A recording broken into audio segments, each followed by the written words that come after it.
Muito bem, são todos bem-vindos à nossa aula. Nós estamos trabalhando o tema Salvos pela Graça. Estamos usando o livro que tem essa capa, hoje está com a capa nova, do Dr. Anthony Huckman, um pastor presbiteriano dos Estados Unidos, já falecido, mas que era conhecido por causa das suas obras de teologia sistemática. Ele publicou 3 em português: Salvos pela Graça, Criados à Imagem de Deus, e a Bíblia e o Futuro. A Bíblia e o Futuro nós já ministramos aqui na escola dominical quando trouxemos aquelas palestras de escatologia. E agora estamos trabalhando Salvos pela Graça. Se for da vontade de Deus, nós trabalharemos o outro, Criados à Imagem de Deus, que é uma das suas obras mais conhecidas.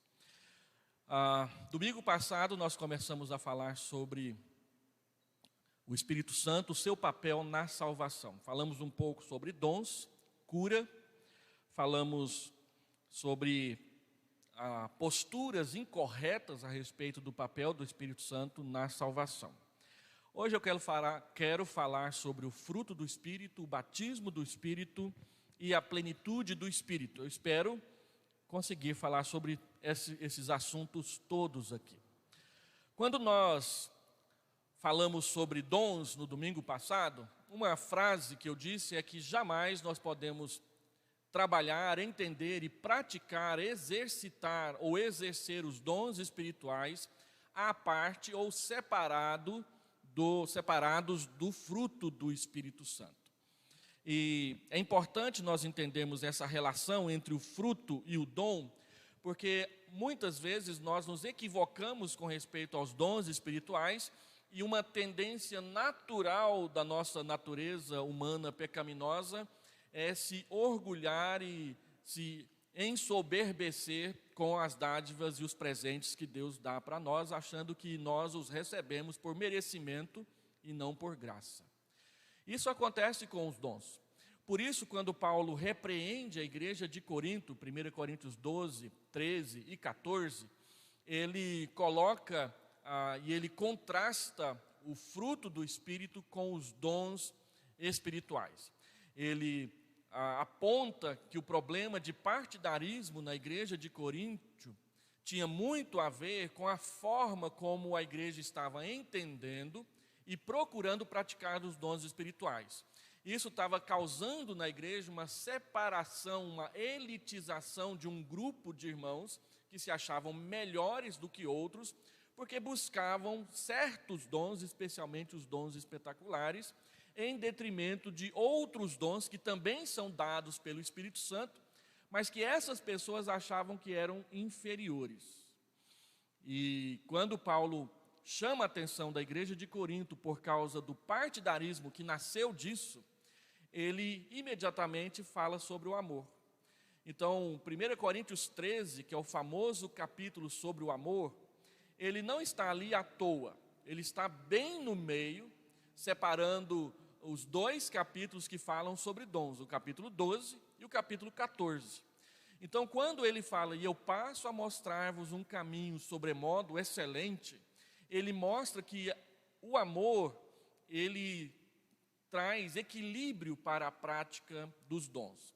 E aí, muitas traduções colocam lá no título do capítulo 13 que o amor é o dom supremo. Esse título ele foi colocado ali de forma equivocada, porque a Bíblia nunca trata o amor como um dom, no sentido de ser um dom espiritual. Ele é um dom porque é uma dádiva de Deus, mas ele não é um dom espiritual. Então esse título ele não pegou bem ali. O amor ele é parte do fruto do Espírito. Mas o fruto do Espírito é amor, alegria, paz e o restante. E aí você vai perceber que Paulo faz a mesma coisa em Romanos 12. Quando ele estabelece a lista dos dons, em seguida ele fala assim: o amor seja sem hipocrisia. Quando você vai para 1 Pedro 4, quando ele fala que quem fala de acordo com os oráculos de Deus, e quem serve, sirva também na força da sua dedicação, em seguida ele fala sobre o amor fraternal. Quando você vai para Efésios capítulo 4, versículo 10 e 11, que também Paulo estabelece uma lista de dons espirituais, Em seguida, ele fala sobre o crescimento da igreja em amor.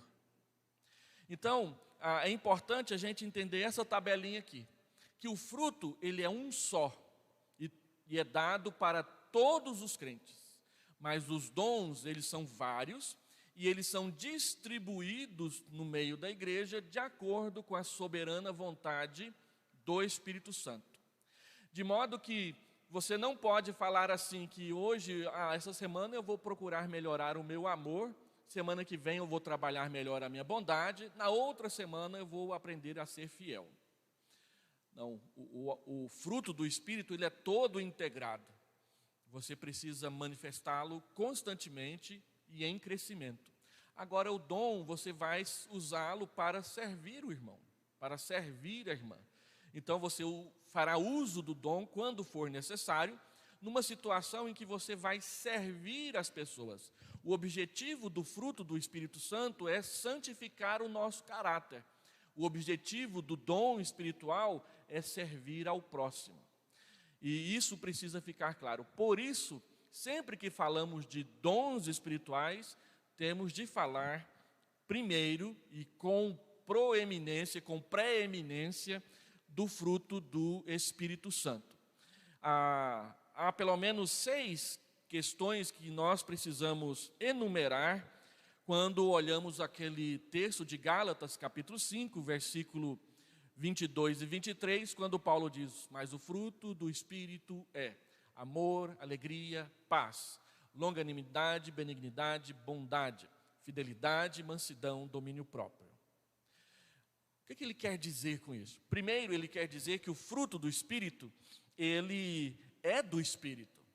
Quando nós falamos fruto do Espírito, nós queremos dizer que o dono do fruto é o Espírito Santo. A origem do fruto é o Espírito Santo. O doador do fruto, aquele que faz o fruto frutificar nas nossas vidas, é o Espírito Santo. Então, ser uma pessoa mais amável, mais respeitável, mais respeitosa, uma pessoa que tem domínio próprio, uma pessoa que pratica paciência, é uma obra do Espírito Santo no seu coração. A nossa tendência natural é produzir as obras da carne, versículo 19 e 20 de Gálatas 5. As obras da carne são prostituição, feitiçaria, lascívia, ira, gritaria, discórdia, ciúmes. Tudo isso nós produzimos com naturalidade, mas o fruto do Espírito, que é dado para substituir as obras da carne, ele é uma obra do Espírito Santo na nossa vida, portanto, ele é dado para santificar as nossas vidas. Segundo, o fruto ele é dado então para substituir e contrastar com as obras da carne. As obras da carne, diz Paulo, elas são conhecidas e são essas, e ele enumera várias lá em Gálatas 5. Mas aí ele então diz: mas o fruto do Espírito é. O mas é uma conjunção adversativa, o que quer dizer que o que ele vai falar a seguir é o oposto do que ele tinha falado antes. Se ele falou das obras da carne, o fruto do Espírito Santo é o oposto delas. E ele é dado, ele é produzido na nossa vida para substituí-las. Se você era uma pessoa que tinha o costume de mentir, o fruto do Espírito Santo vai te levar a falar a verdade. Se você era uma pessoa que tinha o costume de ficar brigando, xingando e gritando com as pessoas, o fruto do Espírito Santo vai abrandar o seu coração e te ensinar a usar melhor as palavras no trato com outras pessoas. Então, o fruto é para substituir e contrastar com as obras da nossa carne, da nossa natureza humana, pecadora e pecaminosa. Terceiro, o texto diz que é um fruto só. Muitos irmãos aqui que vieram desde a classe Florzinha de Jesus, lá na escola dominical, se lembram que tinha aquela aula dos frutos do Espírito. E aí a professora desenhava um cacho de uva e colocava amor numa uva, alegria noutra uva, paz, e aquele negócio bonito, pintado, levava para casa e a mamãe dizia: que bonito, né? Lindo demais, mas errado.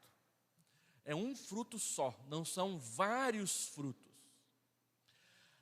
O que isso quer dizer? Isso quer dizer que o amor, ele tem longanimidade, tem bondade, tem mansidão, tem domínio próprio.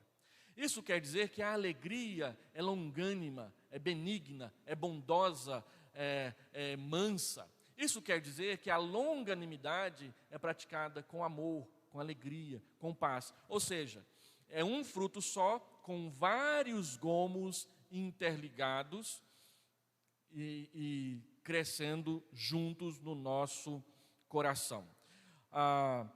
Quarto lugar, o seu crescimento ele é integral. Não é possível crescer em amor e não crescer em fidelidade. Se você ama, você é fiel. Se você é fiel, você ama. Se você é paciente porque é bondoso. Se você é bondoso, na bondade você aprende a praticar paciência, que é longanimidade. Ou seja, cada gomo do fruto faz parte de todo o resto. Não tem como você crescer em um e deixar o outro para trás. Lá em casa, quando eu era pequeno, nós tínhamos 26 pés de mexerica pocã. Agora a gente visita lá a casa, morreu tudo, não tem mais nenhum lá. Mas a gente chupava mexerica no pé. E essa época, então, que é a época da mexerica pocã, subia num, descia e ia chupar mexerica no outro. De vez em quando a gente encontrava naquele monte de mexerica linda, uma mexerica que estava toda torta. Parte dela tinha se desenvolvido e a outra parte não tinha se desenvolvido. E quando você ia chupar essa mexerica, aquela parte que não tinha se desenvolvido era dura, era seca e era amarga. Então, uma mexerica desse jeito, ela é doente, ela não é uma mexerica plena. Se você tem dificuldades com certas áreas da sua vida, é porque o fruto do Espírito não está crescendo direito no seu coração. Você precisa pedir a Deus que produza o fruto e que a sua vida seja saudável. Porque o crescimento do fruto do Espírito, ele é integral. Ele vai crescer por inteiro. Quando você tem uma fruta na sua casa e você acompanha o seu amadurecimento, vem a flor, depois vai aparecendo a frutinha, ela vai crescendo, crescendo, até a hora que ela fica madura, e isso diz que é hora de colher. Se você não colher, ela vai continuar amadurecendo até que ela caia e apodreça. Mas ela chegou ao seu ponto de colheita. O fruto do Espírito Santo é a mesma coisa na nossa vida. Ele precisa ir crescendo, crescendo, amadurecendo, amadurecendo, para ser desfrutado. Quem que vai desfrutar do fruto do Espírito Santo na sua vida? Em primeiro lugar, você mesmo. Lá em casa nós tínhamos as frutas no nosso quintal, e quem mais comia e chupava aquelas frutas éramos nós, estava no nosso quintal. Nós cuidávamos, nós colhíamos. Mas também a gente vendia, a gente dava, minha mãe fazia doce, fazia mais não sei o quê. Era uma festa. Nossos vizinhos vinham para comer com a gente. Tinha gente que pulava o muro para roubar, a gente tinha que jogar pedra neles para sair correndo. Tinha essas coisas todas, né? Mas o fruto, primeiro você desfruta, mas você também pode levar outros a desfrutar. E é assim no fruto do Espírito. Qual é melhor, você conviver com uma pessoa que está sempre xingando, gritando e brigando, ou com uma pessoa que sabe conversar com educação? Então, se você convive com uma pessoa educada, você desfruta do fruto do Espírito na vida dela. E se você é educado com as outras pessoas, o normal é a pessoa responder também com educação. Quando você é educado com uma pessoa, você já vai quebrando a falta de educação dela. Isso também é resultado do fruto do Espírito. Ele vai crescendo de forma integral e até a sua frutificação, que é o quinto. O fruto cresce naturalmente, gradualmente, até a colheita. Então, o normal na vida de um cristão, de uma cristã, é amadurecer. Se o Espírito Santo vive no seu coração, ele produzirá o seu fruto no seu coração. Se você tem resistido a isso, então você precisa se arrepender dessa atitude e se deixar viver na dependência e no pastoreio do Espírito Santo na sua vida. Ele não vai te levar para uma armadilha. Ele cuida de você e ele vai abençoar a sua vida. E por último, então, o fruto, ele é múltiplo e ele é multifaceado. Ele diz respeito, em primeiro lugar, ao nosso relacionamento com Deus. Frutificar o fruto do Espírito melhora o nosso relacionamento com Deus. Frutificar o fruto do Espírito melhora o nosso relacionamento uns com os outros. E frutificar o fruto do Espírito melhora a nossa relação conosco mesmos. Depressão, ira, raiva, tristeza, desesperança, isso também é tratado pela presença santificadora do Espírito Santo na nossa vida, frutificando em nós. E você olha, quando ele diz, o fruto do Espírito é amor, alegria, paz. O amor que é dado por Deus e que Deus prova o seu próprio amor para conosco pelo fato de ter Cristo morrido por nós, sendo nós ainda pecadores. Porque Deus amou o mundo de tal maneira que deu o seu Filho. Então, o fruto que é amor é exatamente, em primeiro lugar, esse amor como a resposta ao amor de Deus na nossa vida. A alegria resultado do perdão. Romanos capítulo 5, verso 1 diz que justificados, pois, temos paz com Deus, nós temos acesso à graça e temos alegria na esperança e nas próprias tribulações. Deus traz alegria para nós ao estar presente nas nossas vidas. E paz. Paz, em primeiro lugar, é paz com Deus, é a paz da justificação, é a paz do perdão dos pecados. Quem recebeu o perdão dos pecados por Deus, tem paz e pode praticar paz com outras pessoas, pacificando os seus corações. Depois ele fala longanimidade, benignidade e bondade. 3 características do fruto que tem a ver com o nosso relacionamento com o outro. Eu tenho paciência com o outro, eu sou benigno com o outro, eu pratico bondade com o outro. Ele não está falando de autoindulgência, ele está falando de compartilhamento. Então, paciência é algo que você precisa praticar com a sua esposa. Paciência é algo que você precisa aprender a praticar com o seu marido, os dois com os filhos e uns com os outros. Benignidade é um pouco diferente de bondade. Benignidade é quando você leva o bem para onde ele não está. Então, quando nós produzimos algumas ações aqui na igreja, como entregar cestas básicas, levar uma ajuda, um auxílio para alguém que está doente, nós estamos praticando benignidade, nós estamos levando o bem para onde ele não está. E a bondade? A bondade tem mais a ver com repartir. Você compra 8 pães e dá 4 para uma pessoa carente. Você repartiu o que você tem. Bondade é quando eu dou do que eu tenho em casa. Então, se eu dou roupas em bom estado para pessoas que precisam, se eu dou uma oferta para alguém que está precisando de um auxílio, de uma ajuda, e oferta não é só aquilo que a gente entrega na igreja para mandar para missionário, quando você paga alguma coisa para alguém, isso também é uma oferta, é um presente, é uma dádiva. E isso tem a ver com a bondade, porque você está tirando do que você tem. E aí você pode repartir, né? E os 3 últimos, então, fidelidade, mansidão e domínio próprio, diz respeito a você com você mesmo. A pessoa fiel é a pessoa digna de confiança. Isso é fidelidade, ser digno de confiança. Mansidão tem a ver com o autocontrole diante das falsas acusações.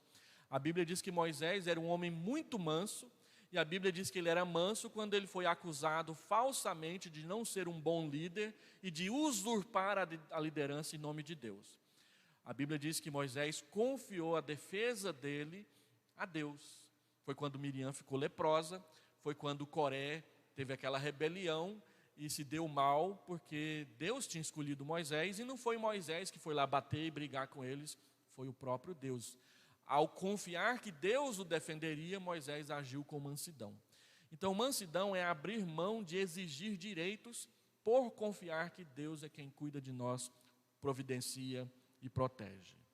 E por último, então, o domínio próprio. Domínio próprio é autocontrole. Segurar para não xingar, segurar para não gritar, segurar para não bater desproporcionalmente, ter autocontrole.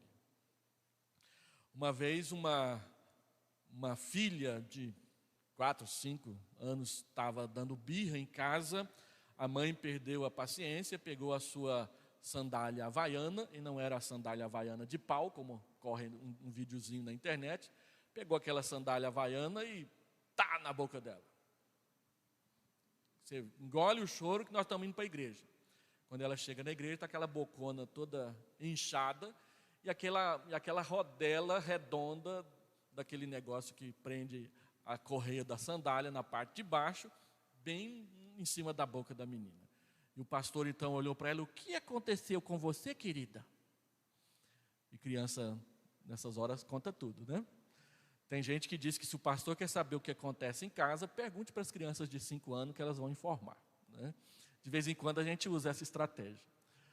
Opa, tem que cuidar melhor da educação dos meninos em casa, né? Mas ela ficou com raiva e bateu de qualquer jeito em qualquer lugar. Não, a Bíblia diz que tem um órgão aqui na parte de trás que é melhor para bater. E que tem o instrumento mais adequado para fazer isso. E ao fazê-lo, não vai fazer com raiva, vai fazer com pleno controle sobre as suas decisões. Muitas vezes a gente bate com raiva, a gente bate de qualquer jeito. Eu já presenciei filhos apanhando do pai com o cinto do lado da fivela, e não do outro lado. Eu presenciei uma vez, meu pai ficou chateado com o irmão, e ele caçou uma coisa para bater, não viu, ele puxou o fio da energia elétrica, arrancou aquilo lá do telhado para bater no meu irmão. Estava com raiva. Depois teve que arrumar a energia elétrica da casa, né? Então, domínio próprio é fruto do Espírito Santo, e a gente percebe que ele está presente nessas horas. E a gente percebe que ele não está presente nessas horas. É isso que a Bíblia ensina sobre o fruto do Espírito. O fruto do Espírito Santo, ele mexe, ele transforma, ele santifica o nosso caráter. Tem a ver com as nossas obras, com aquilo que a gente faz e principalmente como a gente faz, do jeito certo ou do jeito errado, que Deus não aprova. Tendo falado isso sobre o fruto do Espírito Santo, qualquer dúvida que você tiver, você pode me procurar também. Vamos falar sobre o batismo com o Espírito Santo. O ideal era falar sobre o batismo com o Espírito Santo antes, mas nós já mencionamos alguma coisa nas aulas passadas. Vamos só dar uma repassada aqui. A grande pergunta, e é a pergunta que a gente faz, que tem relação com a salvação, é a seguinte: será que o batismo com o Espírito Santo é mesmo uma experiência distinta, separada, diferente e subsequente, que acontece depois da regeneração?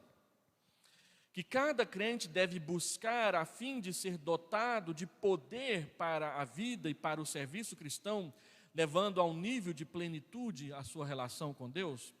Será que o batismo com o Espírito Santo é, conforme algumas igrejas ensinam, uma segunda bênção, uma segunda experiência com Deus, que tem como propósito santificar e dotar de poder, e que eu não vou poder servir adequadamente e trabalhar para Deus até que isso aconteça? Essa é a pergunta que nós, da teologia reformada, fazemos para os nossos irmãos pentecostais. Será que é isso que a Bíblia ensina? Que eu vou ser salvo, mas embora seja salvo, ainda não tenha condições de servir adequadamente, porque eu preciso de uma outra experiência com o Espírito Santo. Então, o pentecostalismo divide a nossa experiência com o Espírito Santo em 2 estágios. Primeiro, a regeneração, e depois o batismo com o Espírito Santo. Mas como nós estamos estudando, não cremos que haja uma ordem de salvação. Os aspectos da salvação, muitas vezes e de muitas formas, eles são simultâneos. Embora eles apareçam mais em determinado momento, eles não quer dizer que eles não estavam lá. E essa é uma questão que nós aplicamos também à questão do batismo com o Espírito Santo. Nós não cremos que o batismo é uma experiência posterior, subsequente, que vem depois da salvação, da justificação, da regeneração. Nós cremos que o batismo com o Espírito Santo, ele acontece exatamente no momento em que, sendo regenerado, você crê no Senhor Jesus, entregando a sua vida nas suas mãos. Nesse momento você é batizado com o Espírito Santo. Agora, nós ensinamos assim, não é só porque a gente tem prazer em contradizer os outros irmãos. Nós ensinamos assim porque cremos que este é um ensino da Escritura que nós precisamos entender e aprender. Então, vamos dar uma olhada na palavra batismo relacionada ao Espírito Santo. A palavra batismo relacionada à obra do Espírito Santo aparece só 7 vezes no Novo Testamento. Só 7. 5 delas têm a ver com a promessa do batismo com o Espírito Santo no dia de Pentecostes, e outras 2 têm a ver com a vida cristã no seu cotidiano. Então, quando nós olhamos no Novo Testamento, batismo com o Espírito Santo aparece em Mateus, capítulo 3, versículo 11, Marcos, capítulo 1, versículo 8, Lucas, capítulo 3, versículo 16, e João, capítulo 1, versículo 33, todas essas 5 referências, 4 referências, dizem respeito a João Batista, falando que vem após ele aquele que batizará com o Espírito Santo. Então, João está dizendo, olha, eu batizo vocês usando água, mas depois de mim vem aquele que vai batizar com o Espírito Santo. Então, batismo com o Espírito Santo aqui é uma promessa. É a promessa lá de Jeremias, que Deus disse que ia fazer o Espírito Santo morar no coração das pessoas. Essa promessa, ela se cumpre no dia de Pentecoste, quando o Espírito Santo é derramado sobre aqueles 120 irmãos que estão reunidos em Jerusalém, 10 dias após a ascensão do Senhor Jesus Cristo ao céu. Atos capítulo 1, versículo 5, e capítulo 11, versículo 16, mostram então esse cumprimento da promessa. Abra sua Bíblia aí nesses 2 textos. Atos, capítulo 1, versículo 5. Atos, capítulo 1, versículo 5. Porque João, na verdade, batizou com água, mas vós sereis batizados com o Espírito Santo não muito depois desses dias. É o Senhor Jesus falando com os apóstolos. Ele está falando 40 dias após a sua ressurreição. Os irmãos se lembram que o Senhor Jesus, segundo a narrativa do Novo Testamento, após a sua ressurreição, continuou aparecendo aos discípulos por mais 40 dias.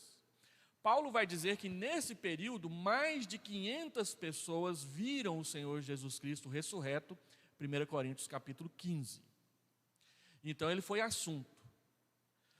E ele diz a eles, esperem em Jerusalém até que a promessa se cumpra com vocês. Versículo 4, e comendo com eles, determinou-lhes que não se ausentassem de Jerusalém, mas que esperassem a promessa do Pai, a qual disse ele, de mim ouvistes, porque João batizou com água, vós sereis batizados com o Espírito Santo, não muito depois desses dias. Esse não muito depois desses dias, foram 10 dias. O Espírito Santo veio no dia de Pentecostes. O dia de Pentecostes era exatamente 50 dias após a celebração da Páscoa. O Senhor Jesus ficou 40 dias e foi assunto ao céu, mais 10 dias e o Espírito Santo veio. Agora, olha uma diferença do texto bíblico para com o que é ensinado em muitos púlpitos por aí. Muitas pessoas por aí dizem que eles deviam ficar em Jerusalém buscando o Espírito Santo. Onde que é dito isso aqui? Aqui é dito que eles deveriam ficar em Jerusalém, não deveriam sair de Jerusalém, até que, olha aí, mas esperassem a promessa do Pai. Ou seja, o Espírito Santo vinha de qualquer jeito. Lembra do dia em que Israel inaugurou o tabernáculo? 3 dias antes, Deus chegou para eles e disse: santifiquem, porque amanhã eu venho. Então o povo devia santificar não para que Deus viesse. O povo devia santificar porque Deus vinha. A mesma coisa aqui, espere em Jerusalém até que a promessa do Pai se cumpra. Eles deveriam ficar em Jerusalém não para que o Espírito Santo viesse. Eles deveriam ficar em Jerusalém porque o Espírito Santo estava vindo. É diferente. O significado é completamente outro. Quando a gente fala que nós vamos buscar para ele vir, parece que ele só vem se a gente buscar. Agora, se nós devemos buscar porque ele vem, não é porque a gente busca que ele vem. Ele já vem, então nós temos que esperar. O texto nem fala que é para buscar, o texto fala que é para esperar. Eles esperaram se reunindo para orar, mas as orações não era para fazer o Espírito Santo vir, era porque ele já estava chegando. E eles queriam estar prontos para este momento. O outro texto é Atos capítulo 11. Capítulo 11, verso 16. Se você puder abrir lá. Atos, capítulo 11, verso 16. Então, é Pedro dizendo: me lembrei da palavra do Senhor quando disse: João, na verdade, batizou com água, mas vós sereis batizados com o Espírito Santo. Olha, ele acabou de repetir Atos 1:5. O que está acontecendo aqui? Lembra que primeiro o Espírito Santo desceu em Jerusalém, depois ele desceu sobre os samaritanos, no capítulo 8, e aí Pedro recebe a visita de uma comitiva enviada por Cornélio, Atos capítulo 10, para que ele fosse lá pregar o evangelho à família de Cornélio. Ele prega o evangelho, e antes que ele terminasse de falar, o Espírito Santo desce, ou cai, conforme está escrito lá no texto, sobre os gentios. Então Pedro está dizendo: olha, a mesma promessa que Jesus fez para nós, judeus, ele agora cumpriu também sobre os gentios. Mais uma vez, batismo com o Espírito Santo está sendo referido como uma promessa que agora já se cumpriu. Não que vai se cumprir, mas que agora se cumpriu. Cumpriu em Jerusalém, cumpriu na Samaria e agora se cumpriu nos gentios na casa de Cornélio. São essas primeiras 5 referências sobre o batismo com o Espírito Santo, todas mencionando o caráter de promessa a se cumprir e que já se cumpriu no Novo Testamento. Mas ainda falta mais 2 para a gente dar uma olhada. Atos 11, 18 liga o batismo com o Espírito Santo ao início da fé cristã. Nossa Bíblia já está aberta e vale a pena olhar. E ouvindo ele essas coisas, apaziguaram-se e glorificaram a Deus, dizendo: logo também aos gentios foi por Deus concedido o arrependimento para a vida. Do que eles estão falando? Eles estão falando do Espírito Santo que caiu sobre eles. E aí eles estão entendendo que essa experiência do batismo com o Espírito Santo é o momento em que eles se arrependeram para crer no Evangelho. Começo. O que nós reformados ensinamos? Que o batismo com o Espírito Santo é uma experiência do começo da vida cristã. Não é uma segunda experiência que virá depois e que dependerá se você vai buscar ou não vai buscar essa experiência para a sua vida. Se você não buscar com diligência, vai demorar anos.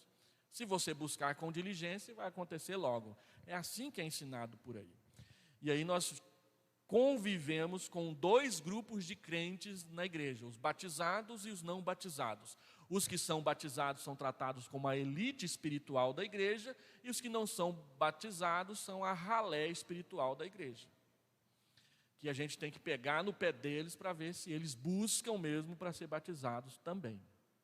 No entanto, você não percebe esse tipo de ênfase no livro de Atos e nas epístolas do Novo Testamento. Pelo contrário, você vê sempre Paulo tratando dos problemas da igreja, sempre considerando a experiência do batismo com o Espírito Santo como uma experiência já acontecida na vida deles.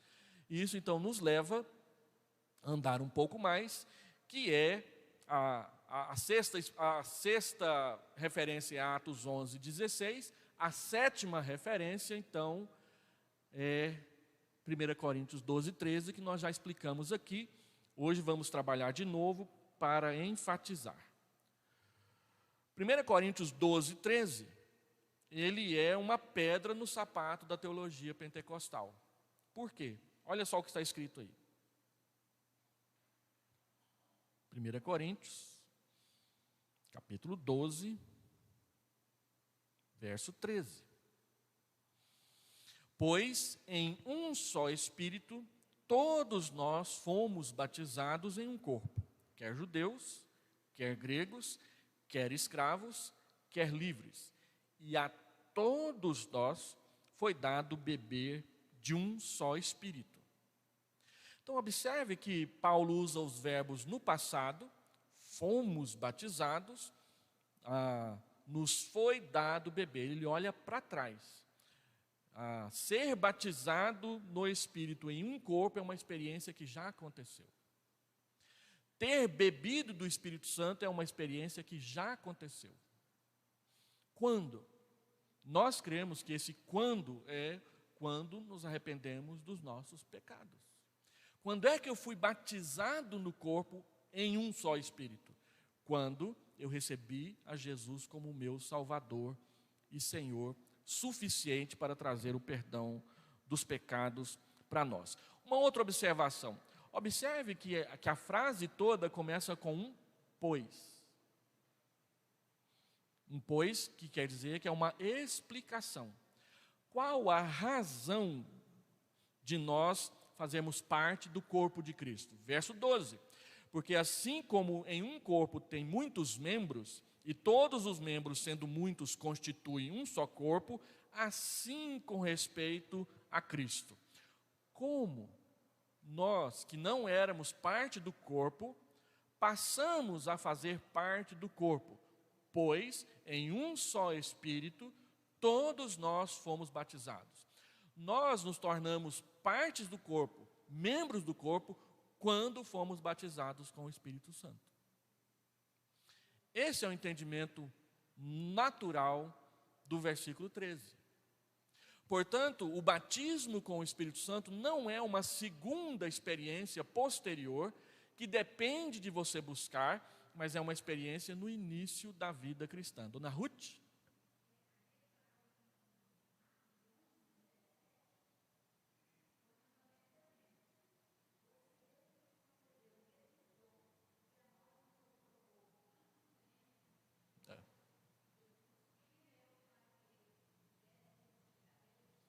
Então, a sua tradução é a revista atualizada ou não? É porque tem uma que diz assim, quando no princípio cremos, apontando para o começo. Então, Atos 11, 16, 17, 18, ligam a experiência da promessa do batismo do Espírito Santo com o arrependimento dos pecados. Quando é que a gente se arrepende dos pecados? Quando a gente é convertido, no começo da fé cristã. Agora, vamos entender uma questão aqui. É batizado com o Espírito Santo aquele que realmente foi regenerado e se arrependeu. Não é simplesmente quem frequenta a igreja e quem recebeu o batismo com água. A gente tem que entender isso com tranquilidade. Tem pessoas que frequentam a igreja, mas ainda não se arrependeram dos seus pecados. Tem pessoas que são membros da igreja e ainda não entregaram sua vida a Jesus. Participa da igreja por um autoconvencimento de que, por meio da sua própria justiça e obras, conquistou a salvação. Então, tem muita gente por aí que ainda quer agradar a Deus baseado na sua própria obra e acha que tem o controle sobre a sua vida eterna nos céus. Não tem.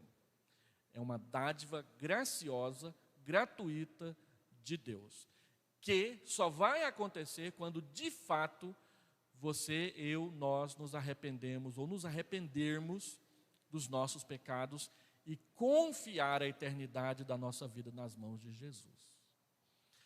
E momentos de crise são ótimos para mostrar isso. Em quem você confia quando a coisa aperta? Quem confia na justiça própria geralmente se afasta de Deus. Quem confia em Deus realmente se apega ainda mais a Deus e confia nele.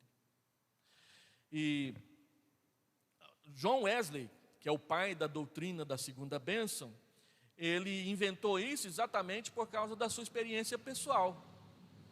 Ele se tornou pastor da igreja anglicana, foi enviado como missionário para os Estados Unidos, teve uma experiência ruim como pastor nos Estados Unidos.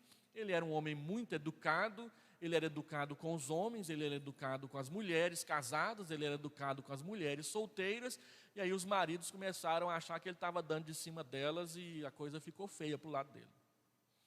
E aí ele então, frustrado com a vida pastoral, voltou para a Inglaterra e uma noite, ouvindo a leitura do prefácio do livro de Romanos de Martim Lutero, ele diz que sentiu o coração dele estranhamente aquecido. E que a partir daquele momento ele pertencia plenamente a Cristo. Aí ele desenvolveu a doutrina da segunda experiência do Espírito. Muito mais baseada na experiência dele do que no que a Escritura ensinava. Daí para o conceito pentecostal de segunda bênção, marcada pelo falar em línguas, foi só mais 50 anos, mais 150 anos. Ele é o pai da ideia. Então, a Bíblia nos ensina, em 1 Coríntios, capítulo 12, verso 13, que todos os crentes são um com Cristo por meio do batismo com o Espírito Santo. Você se tornou parte do corpo, não por uma experiência externa, do convencimento por parte da liderança, do irmão que te convidou para a igreja e tudo mais. Tudo isso fez parte da sua conversão. Mas o que te fez ser membro do corpo, o que te faz ser membro do corpo, é uma experiência interna no seu coração, realizada por Jesus Cristo, quando Ele te batiza, ou quando Ele te batizou com o Espírito Santo. O batismo aqui é o ato de entrar no corpo, se tornar parte da igreja do Deus vivo. O verbo, pois, no início do verso 13, ele é explicativo. Ele mostra para nós as razões que provam que nós somos membros do corpo de Cristo. Então, Huckman diz no seu livro: em todo tipo de batismo, há 4 partes. De início, há o objeto e o sujeito, isto é, aquele que vai batizar, que é o sujeito, e o batizado, que é o objeto. Existe, em terceiro lugar, o elemento com o que se batiza, ou em se batiza, que é o Espírito Santo. E o quarto, que é o propósito, para que ele é batizado, ou para que, ou qual o objetivo do batismo que é realizado. Nesse caso, no batismo de João Batista, por exemplo, Mateus capítulo 3, versículo 11, o sujeito do batismo é João. Os objetos são os discípulos de João, e o elemento com ou em qual ele usa para batizar é a água. O propósito é para arrependimento de pecados, no caso do batismo de João. No caso do batismo com o Espírito Santo, predito em Mateus 3,11, Cristo é o batizador. Aquele que vem após mim batizará com o Espírito Santo. Então, o sujeito é Cristo, Ele é quem batiza. O objeto é o Espírito Santo, é com Ele que nós somos batizados, ou nele nós somos batizados. O propósito do batismo não é mencionado, mas é, conforme 1 Coríntios 12, verso 13, tornar-se membro do corpo de Cristo. E quem é que recebe o batismo? Nós. Nós somos os objetos do batismo com o Espírito Santo. Então, todos os crentes são o objeto do batismo. O Espírito Santo é o elemento com quem nós somos batizados. O propósito é que formem um corpo com Cristo, e o batizador não é mencionado, mas João capítulo 1 e Mateus capítulo 3 diz que é Jesus Cristo. Esse é o nosso entendimento do batismo com o Espírito Santo como uma experiência do início da fé genuinamente cristã. Fica claro aqui que você não precisa buscar um batismo com o Espírito Santo após a conversão. Se você já está em Cristo, você já foi batizado com o Espírito Santo. O que eu tenho que buscar então? E aí é que entra a questão da plenitude do Espírito Santo. Ser cheio do Espírito Santo é algo que a Bíblia diz que nós devemos buscar. Não ser batizado, mas ser cheio. O que é ser cheio do Espírito Santo? O Espírito Santo não é gás como você enche um balão de festa de aniversário de criança. O Espírito Santo não é Coca-Cola que você enche o copo que você vai beber no refrigerante do churrasco do ministério masculino ou do suco de laranja do ministério feminino. Tem essa diferença, né? O homem gosta de açúcar, a mulher gosta de sem açúcar, essas coisas todas. Mas o Espírito Santo não é líquido. Ele não é ar, ele não é gás, ele não é líquido. O que é ser cheio do Espírito Santo? Ser cheio do Espírito Santo não é o tanto do Espírito Santo que você tem para você. Ser cheio do Espírito Santo é o quanto o Espírito Santo tem de você para ele usar para a glória de Deus. É o quanto você depende e obedece à sua palavra. Ser cheio é o grau de dependência e obediência, não o grau de poder que eu carrego dentro do meu coração. Dessa forma, ser batizado com o Espírito Santo não garante que seremos cheios do Espírito Santo. É só a marca que nos coloca dentro do corpo. Nós devemos buscar a plenitude do Espírito, não um batismo com o Espírito Santo. Pela narrativa de Paulo sobre a igreja de Corinto, em 1 Coríntios 1-4, fica evidente que os crentes não devem buscar uma segunda bênção com o Espírito Santo, mas buscar ser cheios do Espírito Santo, porque crentes não cheios do Espírito Santo vivem se metendo em confusão e problemas. Mas crentes cheios do Espírito Santo aprendem a lidar melhor com as situações. Casais que brigam, se ambos fossem cheios do Espírito Santo, entrariam mais em paz um com o outro. Pais cheios do Espírito Santo disciplinariam e ensinariam melhor os seus filhos. Filhos cheios do Espírito Santo fariam menos traquinagens e badernas que atrapalhassem o humor e a paz dos pais, né? Irmãos cheios do Espírito Santo ficariam com menos inveja e menos ciúme porque um ganhou a bicicleta vermelha e o outro ganhou a bicicleta azul. Hoje em dia quase não tem essas brigas, porque os pais não têm tantos filhos para sair distribuindo presente. Mas lá em casa nós éramos 11. E naturalmente as famílias vão se subdividindo de 3 em 3. Aí sempre tem o mais velho, do meio e o mais novo. Lá em casa era 3 categorias dessas. Os mais velhos dos mais velhos, os medianos e os caçulas. E eu estava ali no meio dos medianos. E sempre tem o mais velho, o do meio e o mais novo. O mais velho ganhou uma bicicleta verde 0 quilômetro. O do meio, que era eu, ganhou a bicicleta azul do irmão mais velho que comprou uma nova e vendeu a dele mais barato para ele. E o terceiro ganhou uma novinha vermelha. Aí é hora, né? Aí vem o ciúme, vem a inveja, vem aquele sentimento assim, eu não sou o preferido do papai e da mamãe, né? E o caçula. Os caçulas ganharam tudo que a gente não ganhou, porque a gente passou na fase da pobreza, né? Na fase do construir a família, construir a casa, construir tudo. Quando os caçulas vieram, já estava tudo pronto, então tinha dinheiro para gastar com eles. Aí eles ganhavam velocípede, a gente não ganhou. Eles ganhavam carro que andava sozinho, a gente não ganhou. E aquela coiseira toda, né? E o caçula é o pior de todos. Ele ganha um negócio desse e ainda põe fogo nele para ver ele queimar. E você fica irado com aquilo. Mas se a gente é cheio do Espírito Santo, a gente tira de letra essas coisas. A gente aprende a lidar melhor com essas situações. Mas hoje as famílias são menores, é outro tipo de estilo de vida. Mas lembre-se que você precisa buscar é ser cheio do Espírito Santo. E aí a Bíblia traz ensinamentos sobre isso. Há 3 formas que a Bíblia fala sobre ser cheio do Espírito Santo. Primeiro, a Bíblia fala de ser cheio do Espírito Santo, algumas vezes é uma experiência momentânea que qualifica alguém para fazer uma tarefa especial. Você fica cheio para aquele momento.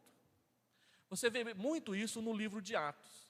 Há uma oposição, há uma adversidade, e aí a Bíblia diz que a igreja fica cheia do Espírito Santo e com ousadia e ela dá testemunho mesmo diante da dificuldade. Há uma tarefa para ser feita e a pessoa fica cheia. Lembra de Sansão? Quando tinha um problema e a Bíblia assim, de tal modo o Espírito Santo se apossou de Sansão, Sansão foi lá e fez aquilo.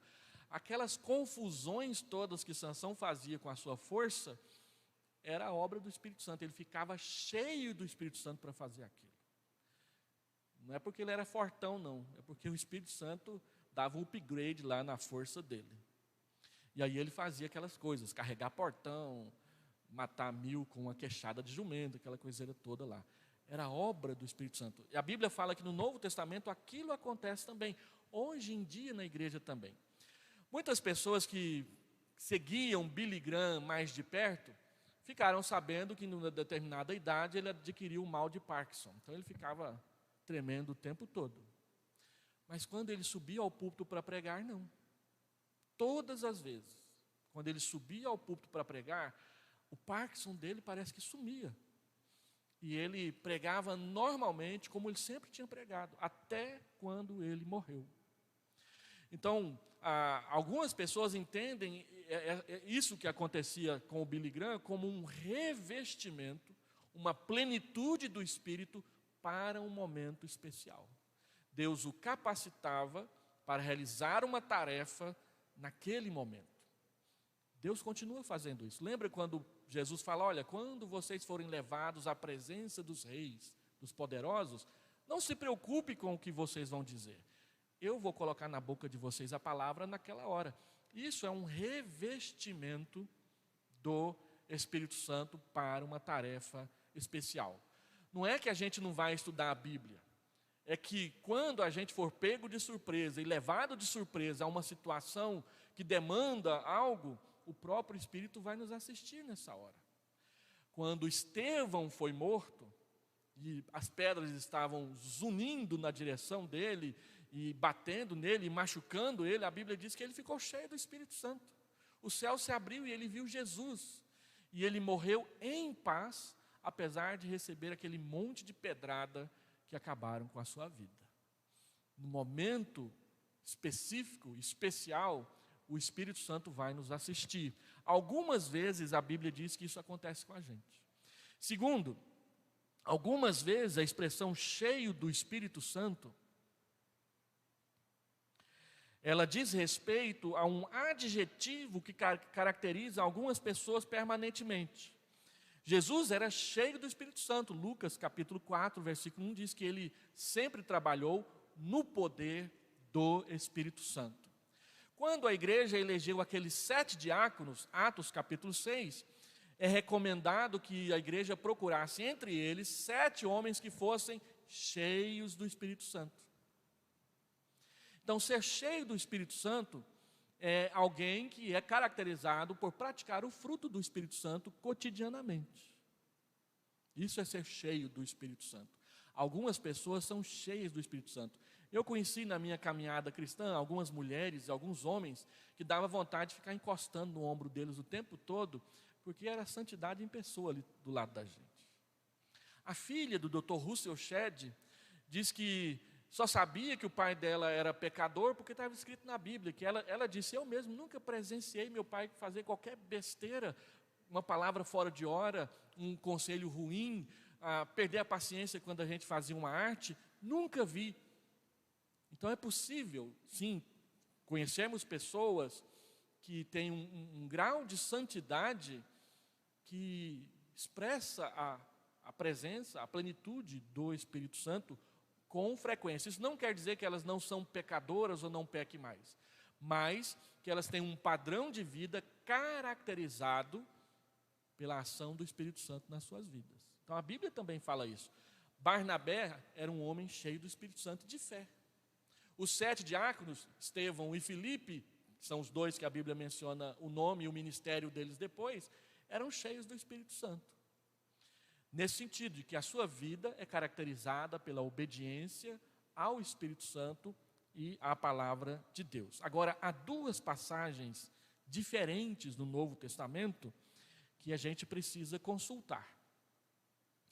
Elas falam de ser cheio do Espírito Santo como uma experiência contínua e não apenas momentânea para uma tarefa especial na nossa vida. São elas Atos 13:52 e Efésios 5:18. Essas eu escrevi aqui. Atos 13:52, os discípulos, porém, transbordavam. A palavra transbordar é ser pleno, ser cheio de alegria e do Espírito Santo. Esse contexto é do final da primeira viagem missionária de Paulo. O final da primeira viagem missionária de Paulo, ali na região da Galácia, onde vai surgir a epístola aos Gálatas, Paulo pregou em Antioquia. Ele saiu de Antioquia da Síria e ele pregou em Antioquia da Psídia, que é em outra província do Império Romano. E lá em Antioquia estava tudo muito bem quando os judeus insuflaram as pessoas contra Paulo e eles foram perseguidos e tiveram que sair às pressas da cidade. E aí então o capítulo termina dizendo que os discípulos, porém, apesar da perseguição, eles transbordavam de alegria e do Espírito Santo. O momento é um momento difícil, o momento é um momento de adversidade, de adversários e de perseguição, mas mesmo assim, e por causa da obediência à palavra, eles estavam cheios do Espírito Santo. Eles transbordavam do Espírito Santo. Isso quer dizer então que apesar de perseguição ao Evangelho, os discípulos tinham uma alegria que vinha continuamente do Espírito Santo na sua vida. E a alegria é o que mesmo? A alegria é fruto do Espírito Santo. E o outro texto é o que todo mundo conhece, sabe de cor, Efésios capítulo 5, verso 18. E não vos embriagueis com vinho, no qual há dissolução, mas enchei-vos do Espírito. Efésios 5, 18. Não vos embriagueis, enchei-vos do Espírito Santo. Essa é a única passagem nas epístolas de Paulo que fala sobre ser cheio do Espírito Santo. É a única, não tem outra. E é um mandamento para o presente contínuo, e não para se buscar uma segunda experiência com o Espírito Santo. Diz que é para buscar continuamente ser cheio do Espírito Santo. Não que é para buscar uma segunda bênção, uma nova experiência, um batismo com o Espírito Santo. É para buscar ser cheio. Esse é o mandamento bíblico. E aí, nós precisamos entender algumas coisas aqui. 3 conclusões. Primeiro, nós podemos pedir o enchimento do Espírito que nos qualifique para a realização de uma tarefa específica. Tarefas pequenas. O irmão poderia dirigir a reunião de oração na próxima segunda-feira, às 19 horas. Ai, meu Deus do céu, só do pastor falar isso me dá um frio na barriga. Ai, meu Deus do céu, não dou conta não. Uma irmã chegou para mim uma vez e disse, pastor, eu não sei o fazer isso. Eu não sei o fazer isso. Por que você não vai lá, ajoelha e fala assim, Espírito Santo, me enche para fazer essa coisa aqui. Me usa, me abençoa. Você quer falar do Evangelho para um colega de trabalho e não consegue achar um jeito. O Espírito Santo capacita. Eu tenho um amigo que se chama Sebastião. Ele esteve aqui terça-feira passada, lá de Anápolis. Eu queria evangelizar o Sebastião, mas não achava como. Tudo que eu tentava não dava certo e a vergonha atrapalhava ainda mais. Mas um dia, lá em casa, à tarde, eu falei assim, vou lá no Sebastião agora. Peguei minha Bíblia e fui pisando duro até a casa dele. Entrei na casa dele, Dona Olária, a mãe dele. Cadê o Sebastião, Dona Olária? Está lá no quarto. Entrei no quarto do Sebastião. Sebastião, ajoelha aí que nós vamos orar para Jesus agora. Ajoelhou comigo, a gente orou com Jesus. Parece que nada deu certo. Mas eu fiz o que eu nunca tinha coragem de fazer. E depois daquele dia, o Sebastião começou a ouvir mais as coisas do Evangelho. O Espírito capacita para tarefas específicas. Pode pedir. Tem algo importante para acontecer. Tem algo que você precisa fazer, mas tem medo, tímido, falta coragem. O Espírito Santo fortalece, qualifica, enche para a gente fazer as tarefas que Ele quer que a gente faça.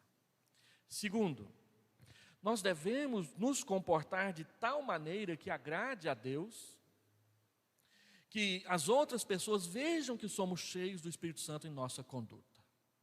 Não para agradá-las. Eu devo ser educado com as pessoas não para agradá-las e vender mais para elas. Eu devo ser educado com as pessoas porque isso agrada a Deus. Porque tem gente que é educado com os clientes na loja e péssimo com a esposa e os filhos em casa. Por que lá consegue? Por que em casa não consegue? Porque lá tem din-din envolvido.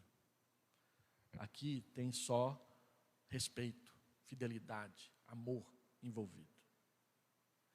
Então nós devemos procurar agradar a Deus de tal forma que Ele nos encha com o seu fruto para que as pessoas possam desfrutá-lo conosco. E terceiro, precisamos ser cheios, ser enchidos do Espírito de forma contínua e crescente. E sobre isso, tem 4 questões que são as últimas.